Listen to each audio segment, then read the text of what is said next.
दोस्तों, आज की इस पोस्ट के माध्यम से हम आपको कुछ ऐसे तरीके बताएंगे जिनसे आप धोखा खाने से खुद को बचा सकते हैं। भावनात्मक रूप से कमजोर आदमी का लोग हमेशा फायदा उठाते रहते हैं। जो भी इंसान नर्म दिल का होता है, यानी कि भावनात्मक रूप से करुणान होता है, वह अपनी करुणा बस दूसरों की सहायता तो कर देता है, लेकिन बदले में उसे हमेशा धोखा ही मिलता है। तो क्या एक इंसान को भावनात्मक नहीं होना चाहिए? क्या उसे दूसरों पर भरोसा नहीं करना चाहिए? दूसरों की सहायता नहीं करनी चाहिए? क्या करुणावान और संवेदनशील होना गुनाह है? कोई गलती है? कोई संवेदनशील आदमी दिल का बहुत अच्छा होता है। आइए जानते हैं इस कहानी के माध्यम से। उससे पहले अगर आप भी भगवान बुद्ध को दिल से मानते हैं और उनके सच्चे भक्त हैं, तो कहानी को पूरा सुने और कमेंट बॉक्स में नमो बुद्धाय अवश्य लिखें। एक बार एक युवक जंगल के वृक्ष पर मुक्के मार रहा था। वह बहुत जोर जोर से मुक्के मार रहा था।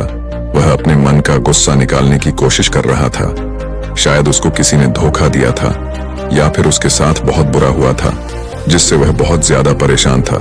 उसे कहीं भी शांति नहीं मिल रही थी। वह लगातार उस वृक्ष पर मुक्का मार रहा था, जिससे उसकी उंगलियां लहूलुहान हो चुकी थीं।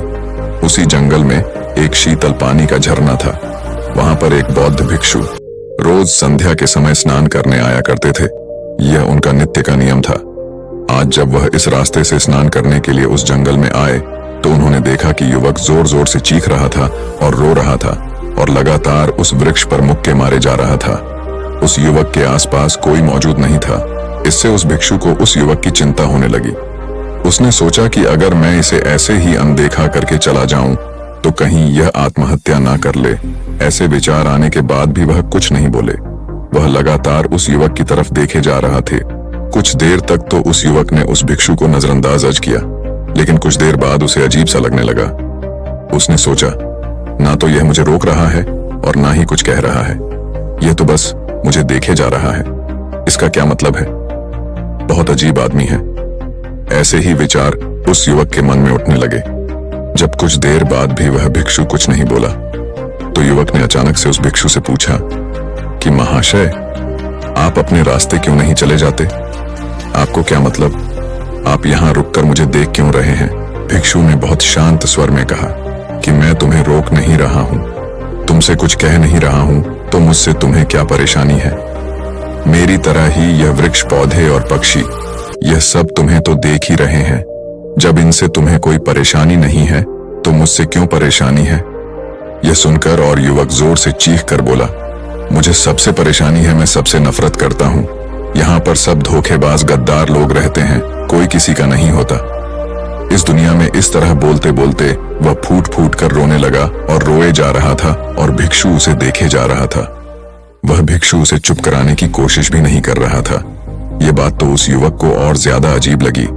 अब रोना बंद करके उस युवक ने सीधे होकर उस भिक्षु से कहा, आप बहुत अजीब आदमी हैं।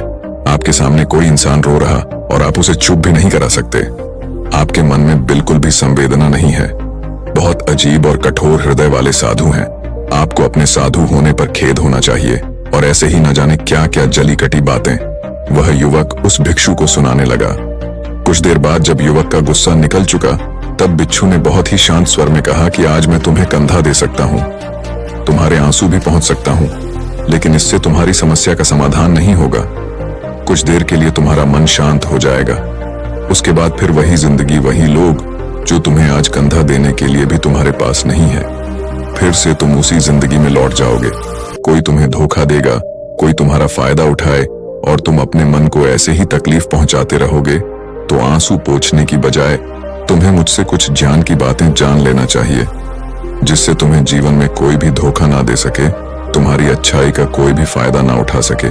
याद रखना, आंसू पोंछने वाले तो तुम्हें बहुत मिल जाएंगे, लेकिन ध्यान और सही समझ देने वाला कभी कभी कोई इंसान मिलता है। भिक्षु ने उसे बताया कि मैं पास ही के झरने में स्नान करने के लिए जा रहा हूँ। बहुत ही शीतल पानी है वहां का। अगर तुम चाहो तो तुम भी मेरे साथ जा सकते हो।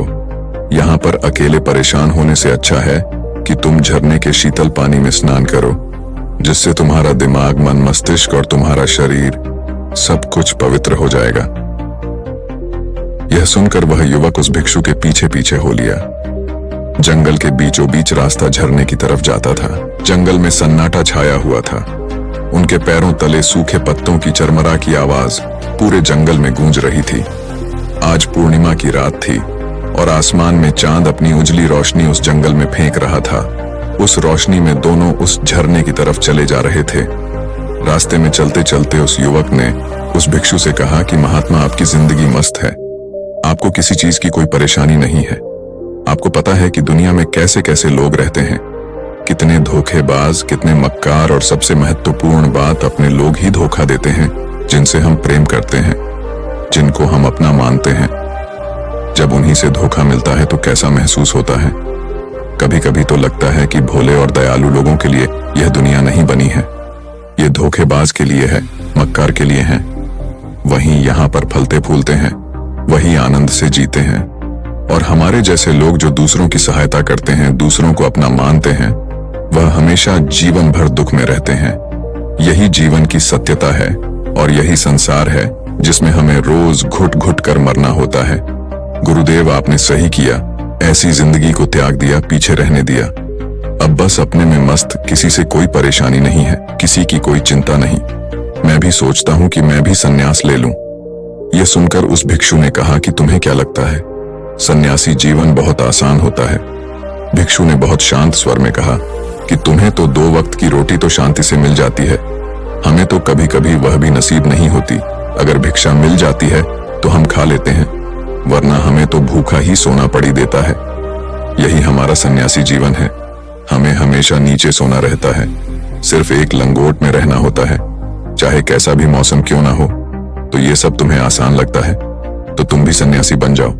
युवक ने कहा कि आप कहते तो ठीक ही हैं, संघर्ष तो दोनों तरफ है, सांसारिक जीवन में भी और सन्यासी जीवन में भी। वैसे सांसारिक जीवन भी अच्छा है, लेकिन तब तक जब तक घर परिवार में सुख शांति बनी रहे, धोखा ना मिले, हमारे लोग हमारा फायदा ना उठाएं, हमसे झूठ ना बोले, हमें धोखा ना दे, तब तो जीवन जीने का आनंद होता, वरना जीवन नर्क हो जाता है। भिक्षु ने कहा, सन्यास अपने मन से लिया जाता है। जब हमारा मन कहता है कि हमें सन्यास के मार्ग पर सफलता हासिल करनी है, आगे जाना है, तो ही सन्यासी जीवन सफल हो पाता है। लेकिन तुम अपने घर से परेशान होकर, दूसरे लोगों से परेशान होकर सन्यासी बनना चाहते हो तो तुम्हारा सन्यासी जीवन भी कभी सफल नहीं होगा। इससे अच्छा तो तुम सांसारिक जीवन में अगर कुछ तरीके, कुछ नियम अपना हो तो दूसरे लोग तुम्हें धोखा नहीं दे पाएंगे। सबसे पहले तो यह समझो कि धोखा उन्हें ही मिलता है जो भावनात्मक रूप से कमजोर होते हैं, जिनका दिल जल्दी पिघल जाता है, जो दूसरों को दुख में नहीं देख पाते। ऐसे लोगों के साथ धोखे होने की संभावना ज्यादा होती है, क्योंकि कोई भी आदमी अपनी परेशानी बताकर, अपने आप को दुख में बताकर तुम्हारा फायदा उठा सकता है। क्या पता वह झूठ बोल रहा हो, वह दुखी होने का अभिनय कर रहा हो, लेकिन आपको तो सच ही लगेगा और उसके कुछ समय बाद आपको पता चलता है कि आपके साथ धोखा हो गया। उसके बाद आपका मन अंदर से टूट जाता है। इसीलिए सबसे पहली बात ध्यान रखना कि किसी भी व्यक्ति को यह एहसास मत होने दो कि तुम भावनात्मक रूप से कमजोर हो, अंदर से तुम्हारा दिल नरम है। अगर उन्हें यह कमजोरी आपकी पता चल गई तो वह कोई ना कोई जाल रचकर आपका फायदा उठाने की जरूर कोशिश करेंगे। चाहे आप अंदर से संवेदनशील हो, दूसरों की मदद करने वाले हो, लेकिन किसी को एहसास मत होने दो। ऊपर से कठोर बने रहो। जब लोगों को लगेगा कि इससे कुछ बोलने का फायदा ही नहीं है, ये आदमी कठोर है नहीं, पिघलेगा, तो खुद वह लोग जो झूठे हैं वह आपके पास आएंगे ही नहीं। वह उन्हें चुनेंगे जो उनके आसान शिकार होंगे। दूसरी बात यह है कि हम बहुत जल्दी दूसरों पर विश्वास कर लेते हैं और हमारी जल्दी विश्वास करने की आदत ही हमें हानि पहुंचाती है। 2 दिन तुम्हें किसी से मिले हुए नहीं होते हैं और तुम एक दूसरे के हो जाते हो, एक दूसरे पर पूरा भरोसा करने लग जाते हो और यह भरोसा तीसरे दिन टूट भी जाता है और फिर तुम्हें धोखा मिलता है और फिर तुम परेशान होते हो। इसीलिए समय दो। किसी भी चीज को, किसी भी रिश्ते को आगे ले जाने के लिए समय की जरूरत होती है। समय के साथ तुम्हें सामने वाले इंसान की अच्छाई और बुराई पता चलती है। तब तुम्हें पूर्ण रूप से पता चलता है कि इंसान वास्तव में कैसा है, अच्छा है या बुरा है, और वह कुछ समय देने के बाद ही होता है। इसीलिए जल्दी किसी पर विश्वास मत करो। तीसरा तरीका समझने के लिए तुम्हें ऐसे लोगों को समझना होगा जो दूसरों की चापलूसी करते रहते हैं। कुछ लोगों की आदत होती है चापलूसी करने की। आपके सामने आपकी तारीफ करेंगे या आपके बारे में अच्छा अच्छा बोलेंगे और आपको लगेगा कि यह इंसान कितने अच्छे हैं, मुझसे कितना प्यार करते हैं। लेकिन वास्तव में उनकी वह चापलूसी एक जाल होती है ताकि वह आपका दिल जीत सके। और उनको चापलूसी करने का मौका तभी मिलता है जब आप दिखावा करते हैं। अगर आप उनकी चापलूसी से प्रभावित ही नहीं होंगे तो कुछ समय बाद वह चापलूसी करना बंद कर देंगे। इसीलिए किसी के सामने दिखावा मत करो, वरना आप तो आकर्षण के केंद्र बन जाते हो। लोगों को लगता है कि शायद इसके पास बहुत ज्यादा धन संपदा है, इसीलिए इतना दिखावा कर रहा है। और इसी वजह से जो लोग आपका फायदा उठाना चाहेंगे वह आपके करीब आने की कोशिश करेंगे, आपसे चापलूसी करने की कोशिश करेंगे। चाहे आप अंदर से संवेदनशील हो, दूसरों की मदद करने वाले हो, लेकिन किसी को एहसास मत होने दो, ऊपर से कठोर बने रहो। जब लोगों को लगेगा कि इससे कुछ बोलने का फायदा ही नहीं है, यह आदमी कठोर है, नहीं पिघलेगा, तो खुद वह लोग जो झूठे हैं वह आपके पास आएंगे ही नहीं। वह उन्हें चुनेंगे जो उनके आसान शिकार होंगे। दूसरी बात यह है कि हम बहुत जल्दी दूसरों पर विश्वास कर लेते हैं और हमारी जल्दी विश्वास करने की आदत ही हमें हानि पहुंचाती है। 2 दिन तुम्हें किसी से मिले हुए नहीं होते हैं और तुम एक दूसरे के हो जाते हो, एक दूसरे पर पूरा भरोसा करने लग जाते हो और यह भरोसा तीसरे दिन टूट भी जाता है और फिर तुम्हें धोखा मिलता है और फिर तुम परेशान होते हो।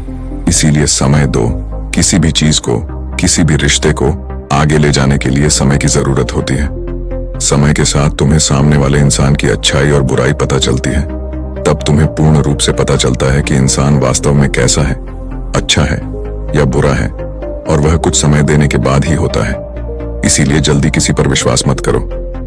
तीसरा तरीका, समझने के लिए तुम्हें ऐसे लोगों को समझना होगा जो दूसरों की चापलूसी करते रहते हैं।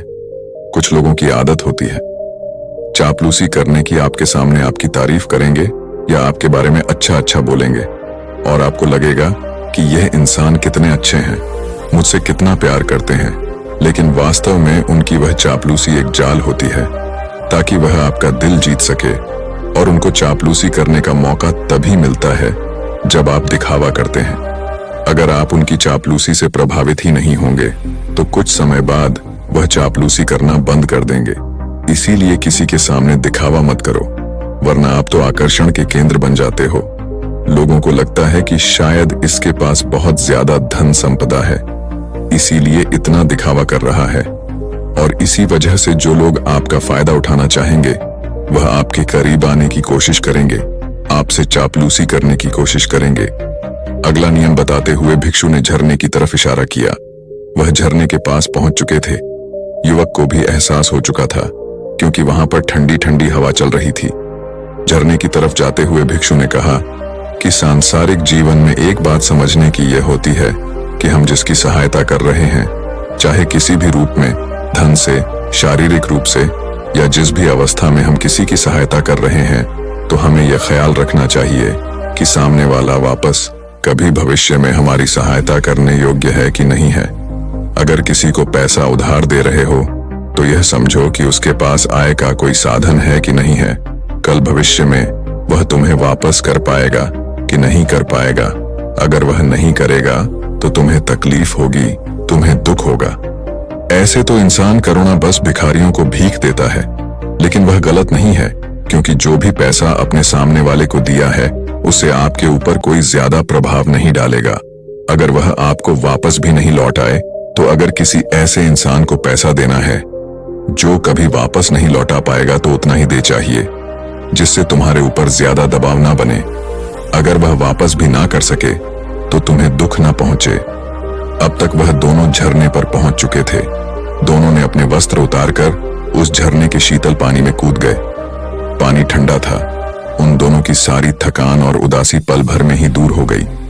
स्नान कर लेने के बाद दोनों उस झरने के सामने एक वृक्ष के नीचे बैठकर बातें करने लगे।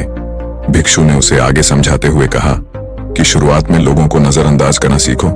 जब तुम किसी को शुरुआत में नजरअंदाज करते हो तो जो भी लोग किसी लालच की वजह से तुम्हारे पास चिपक रहे थे उनकी छटनी हो जाएगी। जब तुम उनको नजरअंदाज करोगे तब 1-2 बार लोग तुम्हारे पास आने की कोशिश करेंगे। उसके बाद वह तुमसे दूरियां बना लेंगे। और जो आदमी तुम्हारी इंसानियत, तुम्हारी अच्छाई देखकर तुम्हारे पास आएगा, वह नजरअंदाज करने के बावजूद भी तुम्हारे करीब ही बना रहेगा।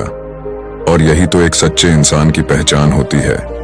जो हमारे अपने होते हैं उनसे हम तकरार भी कर लेते हैं, कला भी कर लेते हैं, उसके बावजूद भी वह हमारी बातों का बुरा नहीं मानते हैं। चाहे कुछ ही समय के लिए वह हमसे नाराज रहे, लेकिन कुछ समय बाद फिर से हम एक हो जाते हैं।